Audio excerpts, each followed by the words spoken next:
White house நேயர்கள் வணக்கம். இன்னைக்கு நம்ம எந்த படத்துடைய ரிவ்யூ பார்க்க போறோம்னு பார்த்தீங்கன்னா, சபாநாயகன். இந்த படத்துடைய டைரக்டர் கார்த்திகேயன். இந்த படத்துடைய கதை என்னன்னா, நம்ம ஹீரோ செம்மையா சரக்க போட்டு டான்ஸ் ஆடிக்கிட்டு இருக்காரு. திடுதிப்புன்னு திரும்பி பார்த்தா போலீஸ்காரங்க நம்ம ஹீரோவை புடிச்சிடுறாங்க. சரி, நம்ம ஹீரோ எப்படி போலீஸ்காரங்கிட்ட வெளியில வராரு. அது மட்டும் இல்லாமல் போலீஸ்காரங்க பிடிச்சதுக்கப்புறமா ஒரு வேனில் கூட்டிகிட்டு போயிட்டு இருக்காங்க. அந்த வேனில் ஹீரோவுடைய ஒரு ஒரு லவ் ஸ்டோரியாக சொல்கிறார்.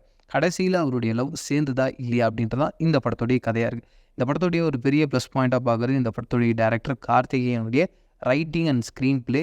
என்ன ரீசனுக்காக இது சொல்கிறேன்னா, இதுக்கு முன்னாடி இந்த மாதிரியான நிறைய ஸ்கூல் காலேஜ் போன்ற லவ் ஸ்டோரிஸ்லாம் நம்ம பார்த்துருக்கோம். பட் அதெல்லாம் தாண்டி அந்த படத்துக்குள்ளேயும் அந்த வேர்ல்டுக்குள்ளேயும் கொண்டு போகிற மேஜிக் இவர்கிட்ட இருக்குது. ஏன்னா படம் ஆரம்பித்து எக்ஸாக்டாக 10 நிமிஷத்துக்கு அப்புறமா அசோக் செல்வனுடைய கேரக்டர் உங்களுக்கு பிடிக்க ஆரம்பிச்சிடும்.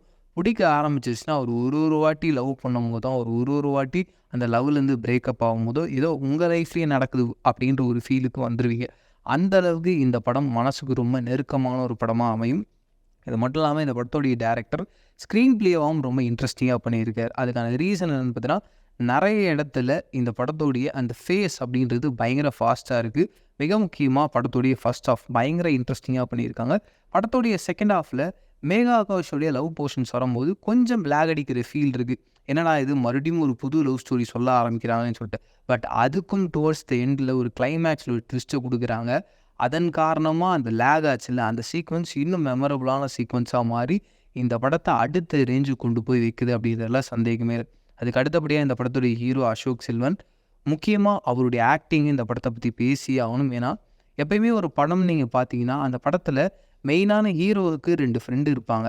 அது ஹீரோவுடைய கதையிலையும் இவங்க 2-3 வாட்டி வந்துட்டு போவாங்க. அதுதான் படத்துடைய கதையாக இருக்கும். ஆனால் இந்த கதையை பொறுத்த வரைக்கும் அந்த ஃப்ரெண்டு கேரக்டர் இருக்காங்க, அவனுக்கு ஒரு வாழ்க்கை இருந்தால் எப்படி இருக்கும் அப்படின்றதான் இந்த படத்துடைய கதையே. அந்த கேரக்டரை ரொம்ப அழகாக தெரிஞ்சு புரிஞ்சு பயங்கர நீட்டாக கிளவராக நடித்து கொடுத்துருக்காரு அசோக் செல்வன்றதில் சந்தேகமே இல்லை. எந்தெந்த இடத்துலலாம் அவர் அந்தளவுக்கு பயங்கர எக்ஸ்ட்ராடினரியாக நடிச்சிருக்காருன்றது தெரியும்னா, இந்த படத்துடைய ஃபஸ்ட்டு ஃபைட் சீக்வன்ஸ் ஒன்று வரும். அந்த ஃபைட் சீக்வன்ஸில் இவர் போலீஸ்காரங்கிட்ட அந்த ஃபைட் சீக்வன்ஸை எக்ஸ்பிளைன் பண்ணிகிட்டு இருப்பார். அப்போ அசோக் செல்வன் சொல்லுவார், நான் ஒரு அடி கொடுத்தோடனே அங்கே பறந்து போய் விழுந்துட்டாங்க அப்படின்வாரு. அப்போ நம்ம மயில்சாமி தான் போலீஸ்காரர் இருப்பார். அவர் கிண்டல் பண்ணுவார், இதெல்லாம் நம்புற மாதிரி அங்கே இருக்குன்னு சொல்லிட்டு. அந்த டைலாக் முடிஞ்சவுடனே அப்படி ரீசெண்டாக என்ன ஒரு சீக்வன்ஸ் எடுத்துகிட்டு இருந்தாங்களோ அந்த ஃபைட் சீக்வன்ஸ், அந்த சீக்வன்ஸுக்கு போவாங்க. அந்த டைலாக்கு இவர் ரியாக்ட் பண்ணுவார். அந்த அளவுக்கு அவருடைய எக்ஸ்ப்ரெஷனாக இருக்கட்டும், அந்த ஸ்கிரிப்டை படித்து தெரிஞ்சு ஒரு படத்தை பண்ணுவாங்களே அந்தளவுக்கு ரொம்ப டீட்டெயில்டாக டாப் டு எண்ட் இந்த ஸ்கிரிப்டை மொத்தமாக படிச்சிருக்காரு அசோக் செல்வன்றது டீட்டெயிலாக தெரியுது. அந்த கேரக்டர் ஆர்க்கை பயங்கரமாக உள்வாங்கியிருக்காரு. அதே மாதிரி இந்த படத்தோடைய 2வது ஃபைட் சீக்வன்ஸ் வரும் டுவர்ட்ஸ் த எண்டில். அந்த ஃபைட் சீக்வன்ஸ்லுமே அசோக் செல்வனுடைய ஆக்டிங் அப்படின்றது எப்படி இருக்குன்னா, இதுக்கு மேலே நான் எல்லாமே பார்த்துட்டேன், அதனால் இதுக்கப்புறம் வர எல்லா ஃபைட் சீக்வன்ஸும் ரொம்ப அசால்ட்டான ஒரு ஃபைட் சீக்வன்ஸ் தான் அப்படின்ற மாதிரி ஒரு சோம்பில் முடிச்சுட்டு ஒரு ஓப்பனிங் கொடுப்பாரு. கிட்டத்தட்ட ஒரு தமிழ் சினிமாவில் ஒரு மாஸ் ஹீரோவுக்கான ஒரு ஓப்பனிங் இருக்கும் தெரியுங்களா, அந்த ஃபீலை நீங்கள் அந்த இடத்துல ஃபீல் பண்ணுவீங்கன்றதுல டவுட்டே இல்லை. அந்த அளவுக்கு அவருடைய ஆக்டிங் அப்படின்றது எக்ஸ்ட்ராடினரியாக இருக்குது. வெறும் ஃபைட் சீக்வன்ஸ் மட்டும் இல்லாமல் எமோஷனாக இருக்கட்டும், காமெடியாக இருக்கட்டும், லவ்வாக இருக்கட்டும், எல்லாமே அவர் ஹேண்டில் பண்ணுற விதம் அப்படின்றது ரொம்ப நேச்சுரலாக இருக்குது. தெலுங்கில் நேச்சுரல் ஸ்டார் நானி அப்படின்றது சொல்லுவாங்க. எனக்கு தெரிஞ்சு தமிழில் அந்த டைட்டில் ரொம்ப ஆப்டாக செலக்ட் ஆகும் அப்படின்னா அது அசோக் செல்வன் தான் அப்படின்றதுல டவுட்டே இல்லை. இந்த படத்தோடைய மெயினான ஹீரோயின் நம்ம கார்த்திகா முரளிதரன். முக்கியமாக அவங்கள பார்க்கும்போது நான் ரீசெண்ட் டைம்ஸில் நெவர் ஹேவ் ஐ எவர்னு சொல்லிட்டு ஒரு வெப் சீரிஸ் நெட்ஃப்ளிக்ஸில் பார்த்துக்கிட்டு இருக்கேன். அந்த நெட்ஃப்ளிக்ஸில் வர வெப் சீரிஸில் வர ஹீரோயின் பேர் மைத்ரி.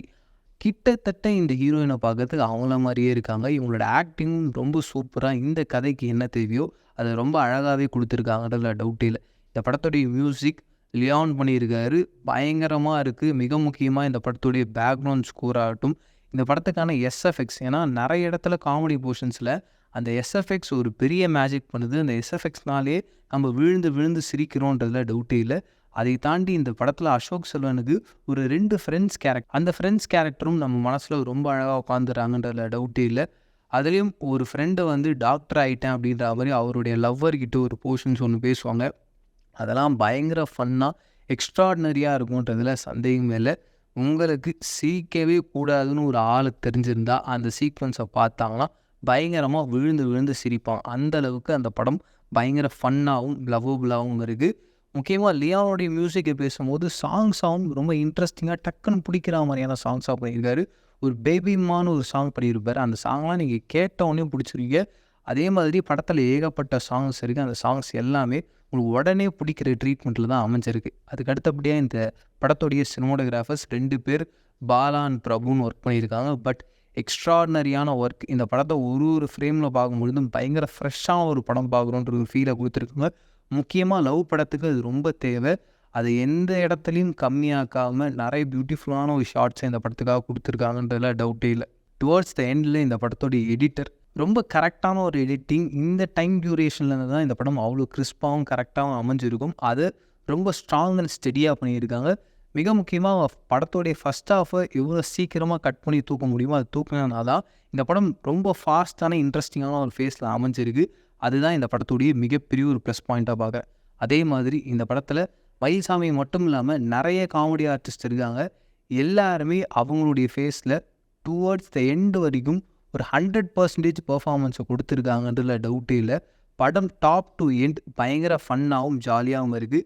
நீங்கள் இந்த மாதிரியான ஒரு என்டர்டெயின்மெண்ட்டான ஒரு படம் பார்க்கணும்னு நினச்சினா 100% இந்த படம் உங்களை என்டர்டெயின் பண்ணுன்றது டவுட் இல்லை. இந்த படத்துக்கு நம்மளுடைய ஒயிட் ஹார்ஸ் டீம் 5 ஸ்டார்ஸுக்கு 4 ஸ்டார்ஸ் தரும். நீங்கள் இந்த படம் பார்த்துருந்தீங்கன்னா இந்த படத்துக்கு நீங்கள் எத்தனை ஸ்டார் தருவீங்க அப்படின்றத கமெண்ட் செக்ஷனில் ஷேர் பண்ணிக்கோங்க. இதே மாதிரி அடுத்தடுத்த ரிவ்யூஸ் சினிமா அப்டேட்ஸ்லாம் தெரிஞ்சுக்கணும்னு ஆசைப்பட்டீங்கன்னா நம்மளுடைய ஒயிட் ஹார்ஸை மறக்காமல் சப்ஸ்கிரைப் அண்ட் பெல் ஐக்கானை ப்ரெஸ் பண்ணிவிடுங்க.